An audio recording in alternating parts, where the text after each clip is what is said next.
Saya Dr. Amalin. Kalau di social media saya, Amalin Sabri. Saya adalah seorang doktor. Pernah berkhidmat di KKM dan juga di UK. Macam mana doktor boleh kenal public goal? Tahun 2021, waktu tu saya kena public goal zaman Gold Rush kan.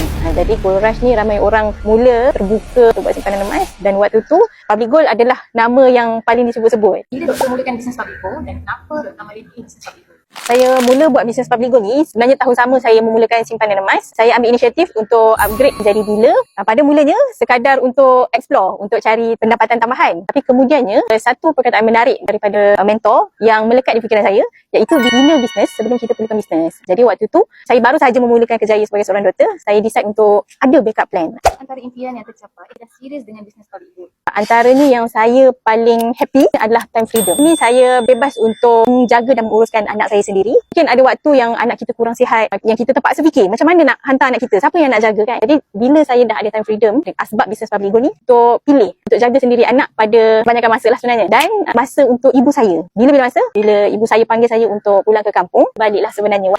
Last but not least, sebab ni income dia boleh diwarisi. Saya nampak future tu, kita lebih tenang lah memikirkan masa depan anak ibu kita kan, yang mungkin kita akan tinggalkan. Jadi mereka ada at least lah satu income yang boleh membantu mereka untuk meneruskan kehidupan dengan lebih baik lah. Kata daripada Dr. Amalin untuk orang-orang di luar sana yang ingin explore bisnes public goal. Bisnes public goal ni dia senang sebab kita boleh buat online. Itu saya sebut tadi, di awal tadi, sebenarnya saya pernah berkhidmat di United Kingdom. Jadi saya buat bisnes public goal ni sambil saya bekerja di United Kingdom. Sebenarnya ramai orang takut nak buat bisnes sebab mungkin tak ada background. Tapi dekat public goal ni, anda datang daripada background mana pun, insyaAllah it's doable.